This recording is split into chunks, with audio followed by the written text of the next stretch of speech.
قبر کوہان کی طرح ایک بالشت اونچی بنانا سنت ہے۔ الحمدللہ والصلاة والسلام علی رسول اللہ۔ سوال کیا گیا ہے، میں نے اونچی قبروں کو برابر کرنے کے متعلق علی رضی اللہ عنہ کی حدیث پڑھی ہے۔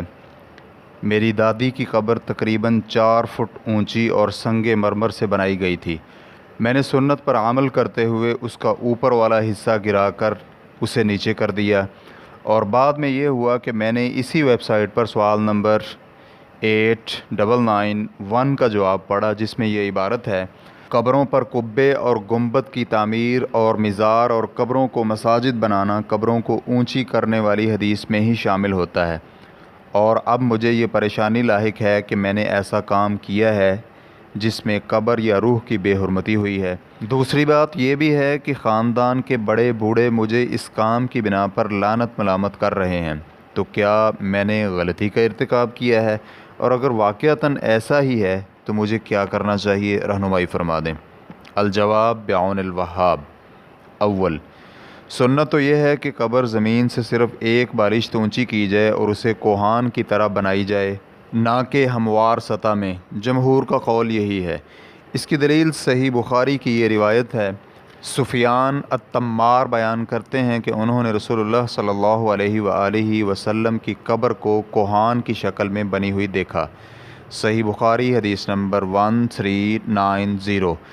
اور جابر بن عبداللہ رضی اللہ عنہ بیان کرتے ہیں کہ نبی علیہ الصلاۃ والسلام کی قبر لحد بنائی گئی اور اس کے دہانے پر کچی اینٹوں کو کھڑا کیا گیا، اور ان کی قبر زمین سے تقریباً ایک بالشت اونچی کی گئی۔ صحیح ابن حبان حدیث نمبر 6635، سنن البیہقی حدیث نمبر 6527، اور علامہ البانی رحمہ اللہ نے اسے حسن قرار دیا ہے۔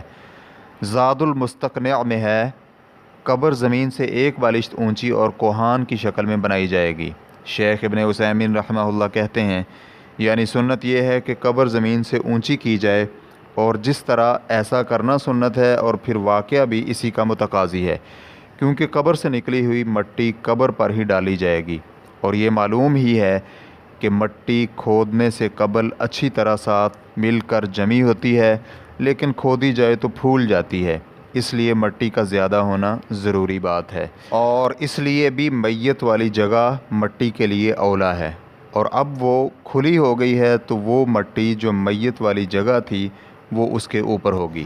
علماء نے اس سے ایک مسئلہ مستثنیٰ کیا ہے کہ جب انسان دار حرب یعنی لڑائی کرنے والے کفار کے علاقے میں فوت ہو تو اس کی قبر اونچی نہیں کرنی چاہیے، بلکہ اسے زمین کے ساتھ برابر کیا جائے گا، تاکہ دشمن اس کی قبر کو اکھاڑ نہ دیں اور میت نکال کر اس کا مسئلہ وغیرہ نہ کریں۔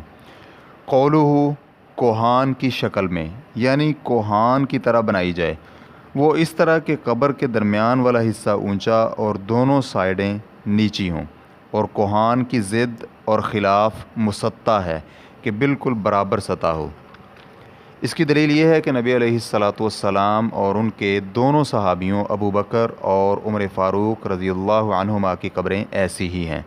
ریفرنس کے لیے دیکھیے الشرح الممتع، جلد نمبر 5، صفحہ نمبر 364۔ اور ابن قیم رحمہ اللہ فرماتے ہیں، نبی علیہ الصلاۃ والسلام کے طریقے میں قبریں اونچی کرنا شامل نہیں، اور نہ ہی اسے پکی اینٹوں اور پتھروں وغیرہ سے بنانا نبی علیہ الصلاۃ والسلام کا طریقہ ہے، اور نہ ہی اسے پکی کرنا اور اس پر لیپ کرنا، اور نہ ہی اس پر قبہ اور گنبد تعمیر کرنا، یہ سب کچھ مکروہ، بدعت اور نبی علیہ الصلاۃ والسلام کے طریقے کے مخالف ہے۔ نبی علیہ الصلاۃ والسلام کے صحابہ کرام کی قبریں نہ تو اونچی اور نہ ہی بالکل نیچی تھیں، اور اسی طرح رسول اللہ صلی اللہ علیہ وآلہ وسلم اور ان کے دونوں خلیفوں کی قبریں بھی۔ نبی علیہ الصلاۃ والسلام کی قبر کوہان کی شکل میں تھی، جہاں چمکدار سرخ سنگ ریزے بچھے ہوئے تھے، نہ تو اس پر کچھ بنا ہوا تھا اور نہ ہی مٹی کا لیپ کیا گیا تھا، اور اسی طرح دونوں خلیفوں کی قبریں بھی۔ اور جو شخص رسول اللہ صلی اللہ علیہ وآلہ وسلم کی قبر کو معلوم کرنا چاہتا تو ایک پتھر کی نشانی سے معلوم کرتا۔ ماخوذ از زاد المعاد، جلد نمبر 1، صفحہ نمبر 524۔ دوم، اور مسلم شریف کی روایت جو کہ ابو الحیاج الاسدی بیان کرتے ہیں کہ مجھے علی بن ابی طالب رضی اللہ عنہ نے کہا کیا میں تمہیں اس کام کے لیے روانہ نہ کروں جس کے لیے مجھے رسول اللہ صلی اللہ علیہ وآلہ وسلم نے بھیجا تھا، کہ تمہیں جو مجسمہ بھی ملے اسے مٹا ڈالو اور جو قبر اونچی ہو اسے برابر کر دو۔ صحیح مسلم حدیث نمبر 969۔ اس حدیث میں برابر سے مراد یہ ہے کہ اسے باقی سب قبروں کے برابر کر دو، اور یہ بیان ہو چکا ہے کہ اس کی اونچائی ایک بالشت کے اندر ہونی چاہیے۔ مسلم کی شرح میں امام نووی رحمہ اللہ کہتے ہیں، اس میں یہ بیان ہوا ہے کہ قبر زمین سے زیادہ اونچی نہیں کی جائے گی اور نہ ہی کوہان کی شکل میں بنائی جائے گی، بلکہ ایک بالشت اونچی اور برابر بنائی جائے گی۔ امام شافعی اور اس کی موافقت کرنے والوں کا مسلک یہی ہے، اور قاضی عیاض نے اکثر علماء سے نقل کیا ہے کہ ان کے ہاں افضل یہی ہے کہ قبر کوہان جیسی بنائی جائے، جو کہ امام مالک رحمہ اللہ کا مسلک ہے۔ اور شیخ ابن عثیمین رحمہ اللہ القول المفید شرح کتاب التوحید میں فرماتے ہیں، قولہ ولا قبرا مشرفا، اور نہ ہی کوئی اونچی قبر یعنی بلند قبر، قولہ الا سویتہ، مگر اسے برابر کر دو۔ اس کے دو معنی ہیں، پہلا اسے اس کے ارد گرد والی قبروں کے برابر کر دو، دوسرا تو اسے اس طرح صحیح و سالم کر دے جو شریعت کا تقاضا ہے۔ اللہ رب العزت کا فرمان ہے، الذی خلق فسوی، وہ جس نے پیدا فرمایا اور اسے صحیح سالم بنایا۔ سورۃ الاعلیٰ آیت نمبر 2، یعنی اس کی خلقت کو اچھی اور صحیح سالم شکل میں بنایا، اور یہ احسن ہے۔ اور یہ دونوں معنی متقارب اور ایک دوسرے کے قریب ہیں، اور اشراف یعنی بلند اور اونچی ہونے کی کئی وجوہ ہیں۔ پہلی، قبر پر رکھی ہوئی بڑی علامت کی بنا پر اونچی ہو، اور یہ لوگوں کے ہاں نصائل یا نصائب یعنی کھڑے پتھر سے معروف ہیں، اور نصائل سے صحیح لغت نصائب کھڑے پتھر کی علامت ہے۔ دوسری، اس پر کچھ تعمیر کیا جائے، یہ گناہ کبیرہ میں شمار ہوتا ہے، کیونکہ نبی علیہ الصلوۃ والسلام نے قبروں پر مسجد بنانے اور وہاں چراغ جلانے والوں پر لعنت فرمائی ہے۔ تیسری، اسے رنگ کے ساتھ اونچا کیا جائے، وہ اس طرح کہ اس پر رنگ برنگی علامتیں رکھی جائیں۔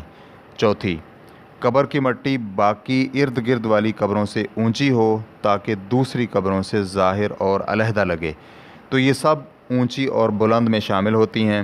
جو کسی دوسری پر ظاہر اور اس سے امتیازی حیثیت رکھے، اسے باقی سب کے ساتھ برابر کرنا ضروری ہے، تاکہ یہ چیز قبروں کے ساتھ شرک اور غلو کا باعث نہ بنے۔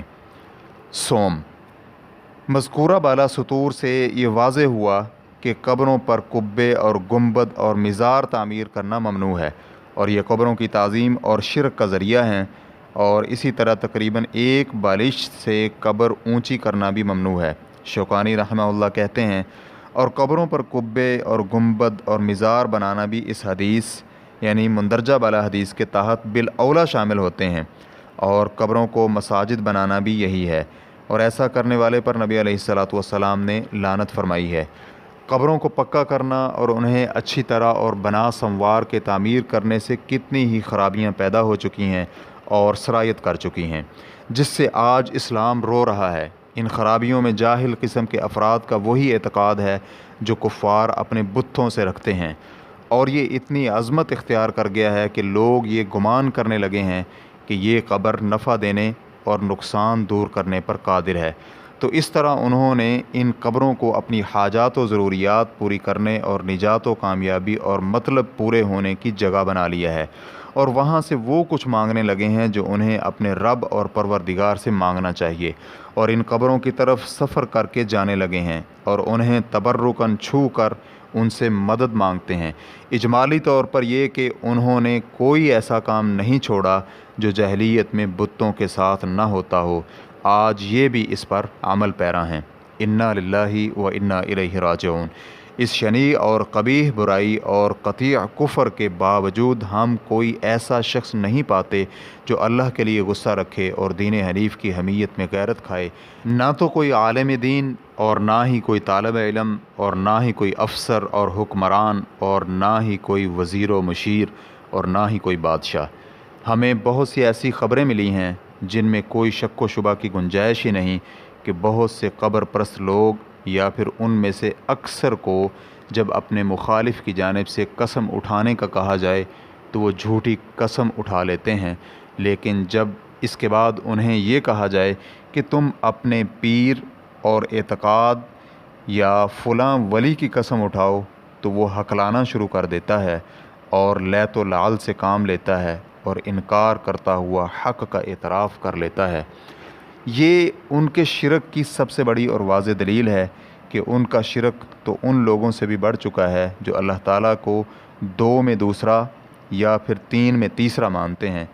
اے علماء دین اور اے مسلمان حکمرانوں، اسلام کے لیے کفر سے زیادہ بڑی مصیبت اور کیا ہے؟ اور اس دین اسلام کے لیے غیر اللہ کی عبادت سے زیادہ کون سی آزمائش اور ابتلا ہے؟ اور مسلمانوں کو کون سی ایسی مصیبت پہنچی ہے جو اس مصیبت کے برابر ہو؟ اور کون سی ایسی برائی ہے جس کا انکار واجب ہو اگر اس واضح اور واجب شرک کا انکار کرنا واجب نہیں؟ اگر تم کسی زندہ کو آواز دو تو تم اسے سنا سکتے ہو، لیکن جسے تم پکار رہے ہو اس میں تو زندگی کی رمق ہی نہیں ہے۔ اور اگر کسی آگ میں پھونک مارو تو روشنی بھی ہو، لیکن تم تو راکھ میں پھونکے مار رہے ہو۔ ماخوذ از نیر الاوطار، جلد نمبر 4، صفحہ نمبر 83 اور 84۔ اس سے آپ کو یہ معلوم ہو گیا ہوگا کہ آپ نے جو سنگ مرمر اکھاڑے اور منہدم کیے ہیں اور قبر کا اوپر والا حصہ گرایا ہے، ایک اچھا عمل تھا اور نبی علیہ الصلاۃ والسلام کی سنت کے موافق بھی تھا، جس کا آپ نے حکم بھی دیا تھا، اور اس میں قبر یا قبر والے کی اہانت اور توہین نہیں ہے، بلکہ اس میں قبر اور قبر والے کی عزت و اکرام ہے کہ وہ سنت کے مطابق ہو۔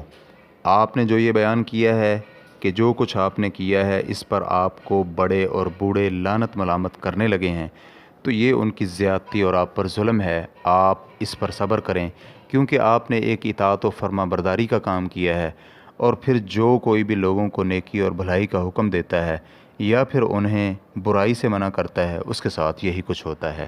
سورہ لقمان کے اندر اللہ رب العزت لقمان علیہ الصلاۃ والسلام کی بات نقل کرتے ہوئے فرماتے ہیں، اے میرے بیٹے، نماز کی پابندی کرتے رہنا اور نیکی اور بھلائی کا حکم دیتے رہنا اور برائی سے روکتے رہنا، اور جو کچھ تجھے پہنچے اس پر صبر کرتے رہنا، یقیناً یہ پرعزم اور تاکیدی امور میں سے ہے۔ سورہ لقمان آیت نمبر 17۔ لیکن اس میں بڑی خرابی پیدا نہ ہونے کا خیال رکھنا ضروری ہے، کیونکہ برائی کو روکنے کی شرط میں یہ شامل ہے کہ اسے روکنے سے اس سے بھی بڑی برائی اور خرابی پیدا نہ ہوتی ہو۔ اس لیے جب کسی انسان کے گمان میں یہ غالب ہو کہ اگر اس نے قبر کو منہدم کر کے برابر کر دیا تو اس سے اس کے علاقے یا اس کی قوم میں فتنہ و فساد بپا ہو جائے گا، یا پھر اسے اس کی بنا پر جیل جانا پڑے گا، یا پھر اسے زد و کوب کیا جائے گا، تو پھر اس حالت میں اسے خاموشی اختیار کر لینی چاہیے۔ اور جب خرابی بڑھ جائے یا پھر اس کے بھائی یا قریبی عزیز کو گزند پہنچنے کا خدشہ ہو تو پھر برائی ہاتھ سے روکنا حرام بھی ہو سکتا ہے۔ واللہ تعالی اعلم۔ اسلام کی ریکارڈنگز مؤسسۃ الشیخ محمد صالح المنجد، المملکۃ العربیۃ السعودیہ، فتویٰ نمبر 83133۔ والسلام علیکم ورحمۃ اللہ وبرکاتہ۔